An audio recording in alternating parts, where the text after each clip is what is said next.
დღესაც ხდება. ყველა ბავშვი ჭირდება დედის სითბო, რა თქმა უნდა, მასაც. მას დაბადებაში დედასთან თბილი გარემო. მრავალი ოჯახია ბავშვის ყველოვი დამძიმებული. ამ შემთხვევაში სინანულის კი არ გააჩნია.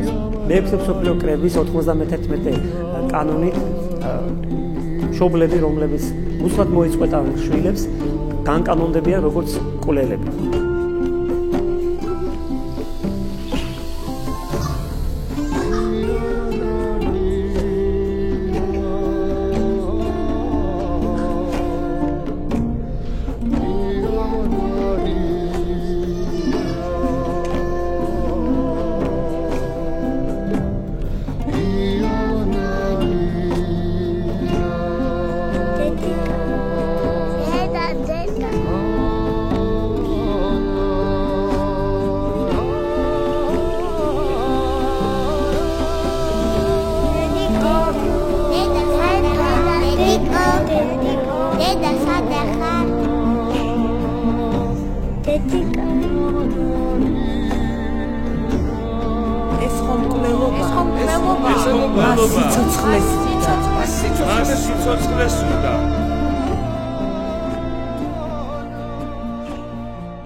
რომ განახათ როგორ გაურბის სიკვდილს ის ხომ ცოცხალი არსებაა.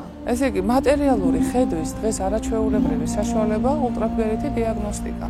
სადაც ჩანს რომ განაყოფიერებული უჯრედი მესამე კვირაზე განაყოფიერებულ უჯრედს აქვს გულისცემა, ის ცოცხალი არსებაა, ის ადამიანია, ცოცხალი და თუ კი ის ადამიანია, მას აქვს სული, უკვდავი სული. აუცილებლად უნდა დაფიქრდეს საზოგადოება ყოველივე ამაზე. ყველამ უარი უნდა უთხრათ ბავშვების მკვლელობას. განა შეიძლება დედა რიგითობის ასქესის მიხედვით ირჩევდეს აცოცხლო შვილი თუ არა. რადგან კანონმდებლობით არ იჭება ადამიანი, მიდის ამ მკვლელობაზე.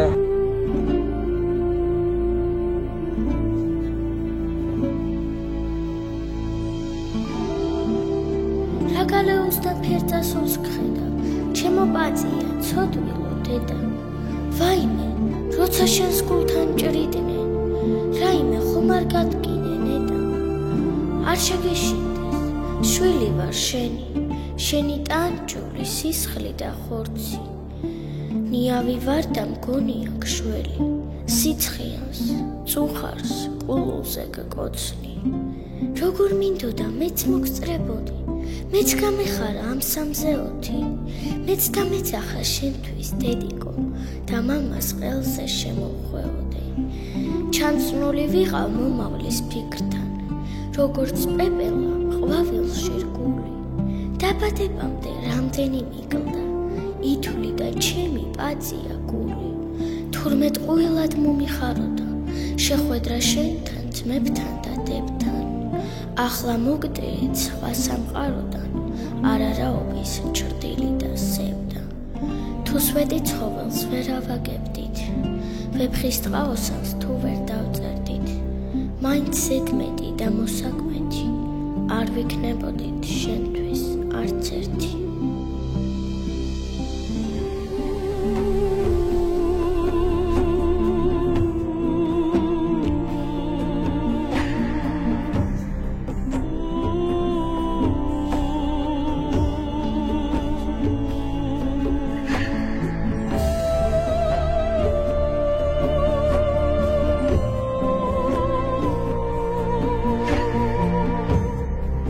დედა სად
ოჯახია მრავალი ოჯახია ბავშვის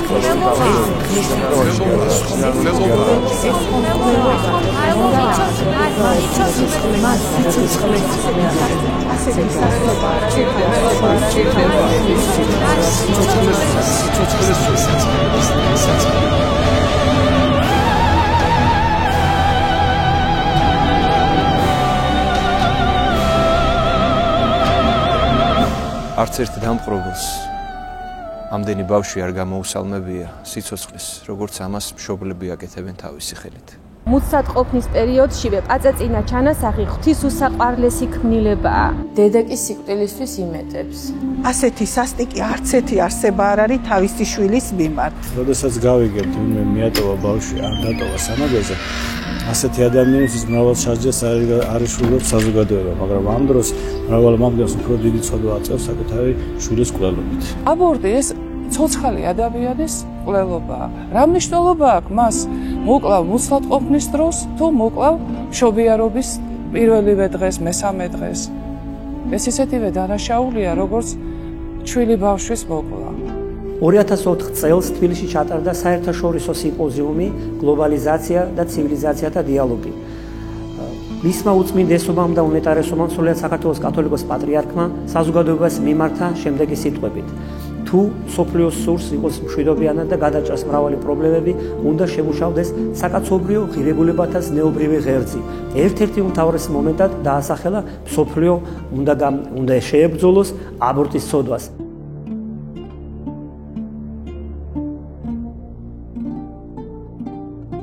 ქართულ ენაზე ფეხმძიმობას ორსულობა, ესე იგი ორი სული, ორი სიცოცხლე, ორი არსება ეწოდება.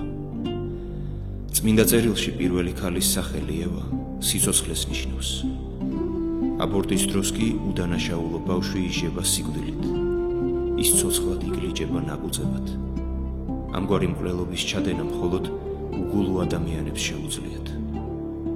მშობლებმა, რომლებმაც საკუთარი შვილის მკვლელობა გადაწყვიტეს, მკვლელობისადმი მიდრეკილება უკვე შეიტანეს გენეტიკურ კოდში.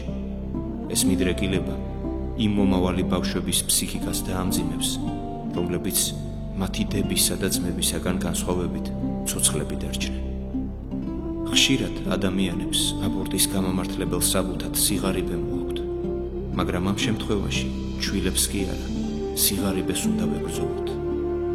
აქვე დავწერთ, რომ მდიდარ და მომხვეჭელ ადამიანებს უფრო ნაკლები შვილი ყავთ ვიდრე ღარიბ ოჯახებს. ტერმინი ჩასახვის საწინააღმდეგო საშუალება შენიღბულია, რადგან არც ერთ მათგანს არ შეუძლია მოგცეს სრული გარანტია ჩასახვისაგან დაცვის. ამიტომ ისინი ნაყოფის მკვლელობისაკენ არიან მიმართული. ჩასახვის საწინააღმდეგო საშუალებები გაცილებით მეტ სიცოცხლეს სპობენ, ვიდრე აბორტი. ხშირად ის ბავშვი, რომელსაც დედამ სიცოცხლე შეუნარჩუნა, შემდგომში ყველაზე მეტად უყვართ ოჯახში. მადლიერი არიან ქალისა, რომელმაც არ დაუჯერა მათ და არ ჩაიდინა ისეთი ცუდვარისი გამოსწორებაც შეუძლებელია. ამგვარი ღვაწლისათვის ჯილდო ამ ქვეყნად სულიერი სიხარულია, დამშვიდებული სინდისია, ხოლო იმ ქვეყნად ღვთის უდიდესი წყალობაა. თუ უფალი სიცოცხლეს აძლევს ბავშვს, მისი რჩენის საშუალებასაც მისცემს მის მშობლებს. ამის შესახებ სახარებაში ნათქვამია, რომ პატარა ბარტყებიც არ ავიწყდება უფალს და მათ საზრდოს აძლევს. ნუ თუ ბავშვი ბარტყზე მეტი არ არის, თუ მშობლები უფლის სიტყვას დაუჯერებენ, მუდმივ შემწეობას მიიღებენ. რაც უფრო მიენდობიან მშობლები ღმერთს, ის მით უფრო იზრუნებს მას. ყოფილი საბჭოთა კავშირის ქვეყნებში წელიწადში 7-9 მილიონი აბორტი კეთდება და ეს მხოლოდ სამედიცინო დაწესებულებებში. ფარულად გაკეთებულ აბორტების რიცხვი აღრიცხვას საერთოდ არ ექვემდებარება. მეორე მსოფლიო ომმა უამრავი ხალხი იმსხვერპლა, მაგრამ იმავე დროში მშობლების მიერ დახოცილ ბავშვთა რაოდენობა ბევრად აღემატებოდა ბრძოლის ველზე დაღუპულ ჯარისკაცთა რიცხვს.